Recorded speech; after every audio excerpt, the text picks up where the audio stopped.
Welcome my dear viewer, আশা করি সকলেই ভালো আছো। আজ আমাদের ক্লাস কেসেস ইন নাউন্স এবং এর সাথে সাথে আমরা এই ক্লাসেই জেনে নেব ইংরেজি গ্রামারের দুটি গুরুত্বপূর্ণ বিষয়, অ্যাপোস্ট্রফি এবং নাউন ইন অ্যাপোজিশন।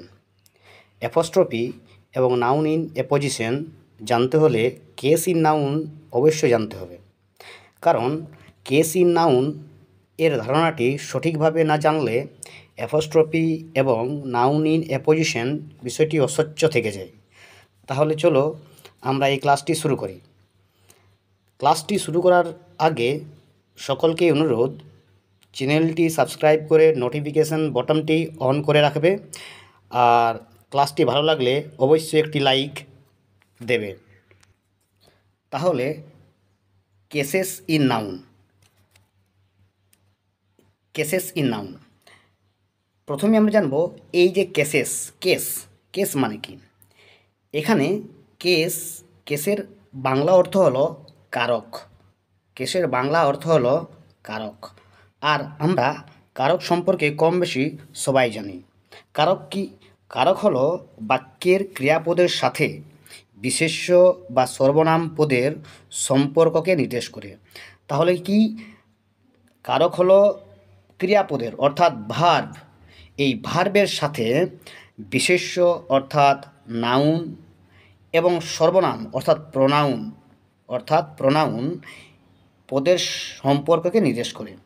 আর আমরা এও জানি যে কারক হচ্ছে 6 প্রকার, যেমন কর্তৃকারক, কর্মকারক, করণকারক, সম্প্রদানকারক, অপাদানকারক এবং অধিকরণকারক। এবং আজ আমরা সেই কারকেই কিন্তু ইংরেজি গ্রামারে পড়ব কেস। আর এখানে বাংলা গ্রামারের মতো কারক যে 6 প্রকার, তেমন কিন্তু ইংরেজিতে কেস 6 প্রকার হবে না। ঠিক আছে, তাহলে আমরা ক্লাসটি চলো সামনে নিয়ে যাই। তাহলে দেখো, প্রথমেই আছে কারক কি। প্রত্যেক সেন্টেন্সে নাউন অন্যান্য ওয়ার্ডের সঙ্গে একটা সম্পর্ক বসে, এটা আমরা সবাই জানি। যে এই যে নাউন আছে, দ্য বয় বা দ্য গার্ল বা দ্য এ পেন, এখানে এই নাউনগুলি বাক্যে অন্যান্য ওয়ার্ডের সাথে কিন্তু একটা নির্দিষ্ট সম্পর্কেই বসে। কোন সম্পর্কে বসেছে তা দেখার জন্য রূপেরও পরিবর্তন হয়। ঠিক আছে, ধরো এখানে লেখা আছে দ্য বয়, বয়ের পরে কী হয়েছে? ইজ। কিন্তু এটা দ্য বয় না হয়ে যদি দ্য বয়েজ হতো, তাহলে কিন্তু এখানে ভার্বটা ইজ হতো না, তাহলে কিন্তু হয়ে যেত আর। ঠিক তেমনি এখানে আছে the girl, the girl wants a pen. এখানে দ্য গার্লের পরিবর্তে যদি হতো দ্য গার্লস, তাহলে কিন্তু এখানে ওয়ান্টস হতো না, হতো ওয়ান্ট। কেমন? তাহলে কি হয়েছে? কোন সম্পর্কে বসেছে তা দেখার জন্য কিন্তু রূপেরও পরিবর্তন হয়। অন্যান্য ওয়ার্ডের সঙ্গে নাউনের এই যে একটা বসার সম্পর্ক, সেই বসার সম্পর্কটাই হচ্ছে কেস। ঠিক আছে, আর বাংলা গ্রামারে আমরা যে দেখলাম কেস 6 প্রকার, ইংরেজি গ্রামারে কিন্তু কেস 6 প্রকার নয়। ইংরেজি গ্রামারে কেস হচ্ছে 4 প্রকার। দেখো, ইংরেজিতে কেস কিন্তু 4 প্রকার। কি? দেখো, নমিনেটিভ কেস। এই নমিনেটিভ কেসকে আবার বলা হয় সাবজেক্টিভ কেস। কেমন? সাবজেক্টিভ। অবজেক্টিভ কেস, এই অবজেক্টিভ কেসকে আবার বলা হয় accusative case. ACCUSATIV, accusative case. Possessive case, এই পজেসিভ কেসকেই আবার বলা হয় genitive case. GENITIVE,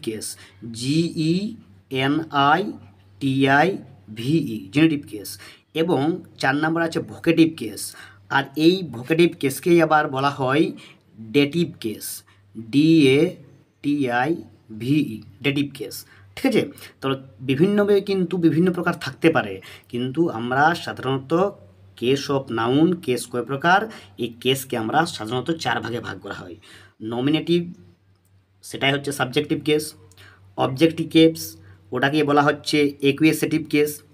possessive case, সেটাকেই বলা হচ্ছে জেনেটিভ কেস। এবং শেষ ভোকেটিভ কেস, আর সেই ভোকেটিভ কেসকেই বলা হচ্ছে ডেটিভ কেস। এরপর আমরা দেখে নেব নমিনেটিভ কেস। আমাদের 1 নাম্বার আছে নমিনেটিভ কেস। সেই নমিনেটিভ কেস কি আমরা দেখে নেব। কোনো নাউন বা প্রোনাউন যখন ভার্বের সাবজেক্ট সম্পর্কে ব্যবহৃত হয় এবং তখন ওই সাবজেক্টটি নমিনেটিভ কেস হয়। তাহলে সাবজেক্টিভ মানে আমরা বুঝতে পারছি প্রত্যেকটি সেন্টেন্সের স্ট্রাকচার হচ্ছে এরকম, সাবজেক্ট, ভার্ব এবং অবজেক্ট, ঠিক আছে? তো কোনো নাউন বা প্রোনাউন যখন এই ভার্বের সাবজেক্ট হিসাবে ব্যবহৃত হয়, সাবজেক্ট সম্পর্কে ব্যবহৃত হয়, তখনই তাকে বলা হচ্ছে সাবজেক্টিভ কেস বা নমিনেটিভ কেস। যেমন দেখো এখানে দেওয়া আছে, the boy makes a kite, ছেলেটি একটি ঘড়ি তৈরি করে, বা আছে হি রোট এ লেটার, সে একটি চিঠি লিখে। তাহলে আমরা পরিষ্কার বুঝতে পারছি এই যে সেন্টেন্সটা ম্যাক যে ভার্বটা এবং রোট যে ভার্বটা, এই দুটো ভার্বের যে কাজটা যে সম্পাদন করছে, কে কাজটা সম্পাদন করছে? The boy. এখানে ম্যাক মানে তৈরি করে, কে তৈরি করে? বয়। এই বয়টা হচ্ছে এখানে নমিনেটিভ কেস। আবার রোট মানে হচ্ছে লিখেছিল, তা কে লিখেছিল? সে লিখেছিল, তাহলে এই হিটাই হচ্ছে এখানে নমিনেটিভ কেস। আমরা কি মনে রাখবো? সেন্টেন্সে যে নাউন বা প্রোনাউন কোনো কার্য সম্পন্ন করে তাকে ওই ভার্বের নমিনেটিভ বলা হয়, ঠিক আছে? যে কাজ করে তাকে বলা হয় নমিনেটিভ, এবং যে কাজ করে তাকে আমরা সাবজেক্টও বলি। বাক্যে যে কাজ করে তাকে আমরা সাবজেক্ট বলি, এবং ওই সম্বন্ধের জন্য তার নমিনেটিভ কেস হয়। কেমন? এবং এটা ম্যাক এবং বইয়ের মধ্যে যে একটা সম্পর্ক, বা হি এবং রোটের মধ্যে যে একটা সম্পর্ক, এই দুটো সম্পর্কই হলো নমিনেটিভ কেস বা সাবজেক্টিভ কেস। আরেকটা জিনিস আমাদেরকে অবশ্যই খেয়াল রাখতে হবে, ভার্বকে যখনই আমরা কে এবং কারা, ভার্বকে যখনই কে এবং কারা দিয়ে প্রশ্ন করলে যে উত্তরটি পাওয়া যায় সেটা হচ্ছে নমিনেটিভ কেস, ঠিক আছে? যেমন হয়তো বলবো আমরা দে গো টু স্কুল, এখানে আমরা বলতে পারি কারা স্কুলে যায়, তার উত্তর হবে দে, তাহলে দেটা হচ্ছে নমিনেটিভ কেস বা সাবজেক্টিভ কেস। কেমন? চলো পরেরটা আমরা দেখে নেব। এরপর দেখো অবজেক্টিভ কেস। অবজেক্টিভ কেস মানে আমরা বুঝতেই পারছি সাবজেক্ট, ভার্ব, অবজেক্ট, ঠিক আছে? তো অর্থাৎ অবজেক্টটাকে আমরা অবজেক্টিভ কেস হবে। অবজেক্টিভ কেস বা একুয়েসিটিভ কেস, যে নাউন বা প্রোনাউন যখন ভার্বের অবজেক্ট রূপে ব্যবহৃত হয় তখন সেই নাউন বা প্রোনাউনটি অবজেক্টিভ কেস হয়, ঠিক আছে? তো ট্রান্সিটিভ কেস এর ব্যবহারে অবজেক্টিভ কেস হয়। এবার এখানে দেখো একটা জিনিস দেওয়া আছে, ট্রান্সিটিভ ভার্ব। তাহলে ট্রান্সিটিভ ভার্ব কি? ঠিক আছে, ট্রানজিটিভ ভার্ব কি? তাহলে আমরা সবাই জানি ট্রান্সিটিভ ভার্ব মানে হচ্ছে যে ভার্বের কর্ম থাকে তাকে বলা হয় ট্রান্সিটিভ ভার্ব, এবং ইনট্রান্সিটিভ ভার্ব কাকে বলে? যে ভার্বের কর্ম অর্থাৎ অবজেক্ট থাকে না তাকেই বলা হচ্ছে ইনট্রান্সিটিভ ভার্ব। তাহলে ট্রান্সিটিভ ভার্বেরই কিন্তু অবজেক্টিভ কেস হয়। কেমন? ভার্বকে আমাকে সবসময় মনে রাখতে, ভার্বকে কি এবং কাকে, ভার্বকে কি এবং কাকে দিয়ে প্রশ্ন করলে যে উত্তর পাওয়া যায় সেটাই হচ্ছে অবজেক্টিভ কেস। এখানে যদি আমি প্রশ্ন করি the man killed a snake, তাহলে আমি কিল্ডকে প্রশ্ন করব, মানুষটি কি হত্যা করেছে, উত্তর কী হবে? A snake. তাহলে এই স্নেকটা হচ্ছে অবজেক্টিভ কেস, ঠিক আছে? আবার দেখো এখানে দুটো অবজেক্টিভ কেস রয়েছে। কেমন? Amal gives me a pen, তাহলে গিভসটা ভার্ব, দেওয়াটা। আমি এখানে প্রশ্ন করব অমল কি দেয়, উত্তর হয়ে যাবে এ পেন, তাহলে এই পেনটা হচ্ছে অবজেক্টিভ কেস। আবার যদি আমি বলি অমল কাকে দেয়, তখন উত্তর হয়ে যাবে মি, আমাকে, কাকে প্রশ্ন করছি, তাহলে মিটাও হবে অবজেক্টিভ কেস, ঠিক আছে? এরপর দেখো একটা জিনিস আমাদের এখানে অবশ্যই খেয়াল রাখতে হবে, আমি কি বললাম অবজেক্ট পাওয়া যায় যখনই আমরা কি ভার্বকে কি এবং কাকে দিয়ে প্রশ্ন করব, তাহলে সেটি অবজেক্ট পাওয়া যায়। এবং কি বা কাকে দিয়ে প্রশ্ন করলে যখন তার উত্তর পাওয়া যাবে না সেটা অবজেক্ট নয়, ঠিক আছে? কিন্তু এটা আমাদেরকে অবশ্যই মনে রাখতে হবে, নাউন বা প্রোনাউন যদি প্রিপোজিশনের পরে বসে অবজেক্ট রূপে বসে, অর্থাৎ নাউন বা প্রোনাউনটি যখন প্রিপোজিশনের পরে অবজেক্ট রূপে বসে তখন সেটাকে বলা হয় একুয়েসিটিভ কেস, ঠিক ঠিক আছে? তো আমি কি বললাম, একুয়েশিটিভ কেস বা অবজেক্টিভ কেস। একুয়েশিটিভ কেস এবং অবজেক্টিভ কেসের মধ্যে একটু পার্থক্য, ঠিক আছে? তাহলে কেমন দেখা যাচ্ছে দেখো, the boy is on the the book is on the table. Is মানে হয়, তাহলে হয়টাকে যদি আমি প্রশ্ন করি কি হয়, তাহলে তো হচ্ছে না। আমি যদি বলি এখন কাকে হয়, তাহলে তো উত্তর আসছে না। তাহলে এটা কি অবজেক্ট নয়? এক কথায় উত্তর দেবো, এটা কিন্তু অবজেক্ট নয়, এটা কিন্তু কর্ম নয়। কিন্তু অন দ্য টেবিল এটা কর্ম অর্থাৎ অবজেক্ট রূপে ব্যবহৃত হয়েছে, তার জন্যই এটাকে বলা হয় একুয়েশিটিভ কেস। আর প্রিপোজিশন রয়েছে দেখো ভার্বের পর অন। এরপর দেখো the man is in the car, মানুষটি হয় গাড়ির মধ্যে। তাহলে ইজের পর ভার্বের পরে ইন আছে, তার জন্যেই দ্য ইন দ্য কারটা হচ্ছে একুয়েশিটিভ কেস, ঠিক আছে? বা এরকম বলতে পারি আমি, the birds are flying in the sky. তাহলে ইন দ্য স্কাই, ফ্লাইংটা তো ভার্ব আর ফ্লাইংটা ভার্ব, এবং ভার্বের পরে ইন বসেছে, ইন দ্য স্কাই। তাহলে ইন দ্য স্কাই হচ্ছে অ্যাকুয়েসিটিভ কেস।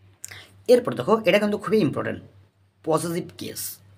পজিটিভ কেস কি, চলো একবার দেখে নিই। যে নাউন কোনো বস্তুর বা প্রাণীর অধিকার বা মালিকানা সম্বন্ধ বোঝায় তাকেই বলা হচ্ছে পজিটিভ কেস, ঠিক আছে? তাহলে পরিষ্কার আমরা বুঝতে পারলাম, যে নাউন কোনো বস্তু বা প্রাণীর অধিকার বা কোনো মালিকানা সম্বন্ধ বোঝায় তাকে হচ্ছে পজিটিভ কেস। অর্থাৎ কোনো ব্যক্তি বা বস্তুর কোনো জিনিস থাকবে, অর্থাৎ আমার গাড়ি বা আমার বাবা বা আমার স্কুল, এইরকম কোনো কিছু যদি বোঝায় সেটা হচ্ছে পজিটিভ কেস। দেখুন কীটা হচ্ছে, দেখো দিস ইজ অমলস বুক, এটি হয় অমল বুক। এই যে বইটার মালিকানা বা বইটির অধিকার কার, এখানে পরিষ্কার বুঝতে পারছি আমরা অমনের। The boy stood on the roof of the house, বইটি দাঁড়িয়েছিল on the roof of the house, অর্থাৎ ছেলেটি দাঁড়িয়ে আছে বাড়ির ছাদে। তো এই ছাদটি কোথায় আছে বলো তো? ছাদটি আছে বাড়ির মধ্যে, ঠিক আছে? তো তাহলে একটা জিনিস আমাদের মনে রাখতে হবে, চেতন বস্তুর পজিটিভ ফর্ম করতে অ্যাপোস্ট্রফি এস ব্যবহার করা হয়, ঠিক আছে?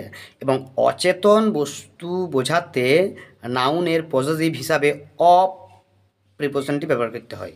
যেমন এখানে আমরা দেখতে পাচ্ছি দুটো উদাহরণে, অমল হচ্ছে একজন চেতন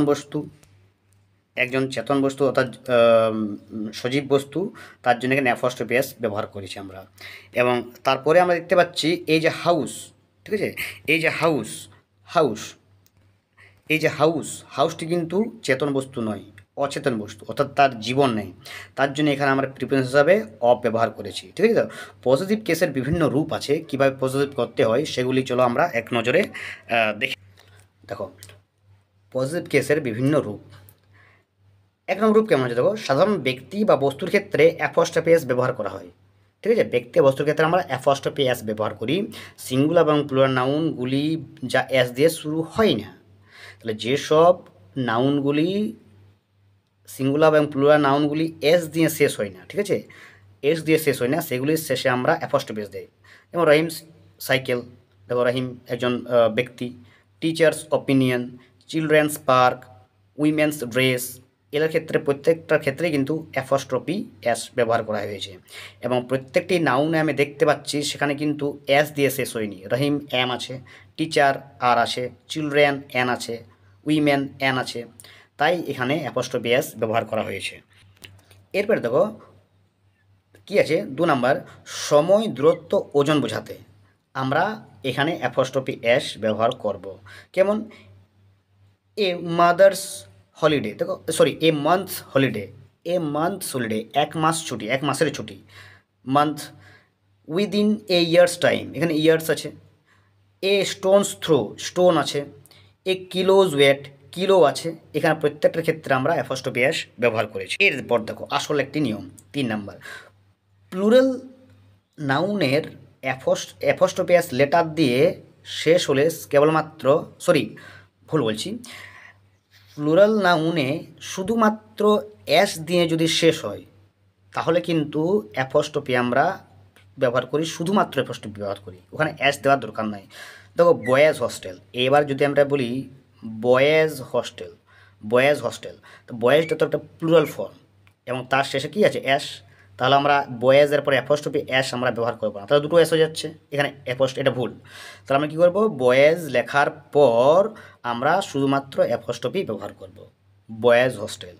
ঠিক তেমনি গার্লস, ঠিক তেমনি এখানে কি গার্লস হস্টেল। তাহলে গার্লস তো আমরা প্লুরাল ফর্ম যদি গার্লস করি তাহলে GIRL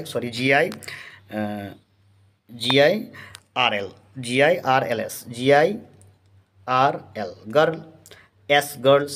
এখানে যদি আমরা অ্যাপোস্ট্রফি এস ব্যবহার করি তাহলে কী হবে, গার্লসেস কি যেন হয়ে যাচ্ছে, এটা একটা দুটো এস হয়ে যাচ্ছে, তাই এটা কিন্তু আমাদের ভুল হয়ে যাবে। তাহলে যে আমরা কী করব, প্লুরাল ফর্ম করার পরেই এস তারপর অ্যাপোস্ট্রফি এস দিলেই কিন্তু এটা গার্লস হস্টেল হয়ে যাবে। ঠিক তেমনি স্টুডেন্ট ইউনিয়ন, ঠিক আছে। তো আমরা এরপর নেক্সট দেখে নিই। দেখো 4 নাম্বার, সিঙ্গুলার প্রপার নাউনের শেষে অ্যাপোস্ট্রফি এস যোগ করা হয়। সিঙ্গুলার প্রপার নাউন, যেমন কিডস পোয়েট্রি, দেখো কিডস এটা তো একটা নামেই, KEATS, এটা তো নাম একটা, এটা কিডস নাম একজনের, কিডস একজন বিখ্যাত poet, romantic poet, English poet. তাই এই জন্য এই কিডস তো এস তো দেওয়া আছে, একটা নাম, তাই আমরা এখানে অ্যাপোস্ট্রফি এস ব্যবহার করব।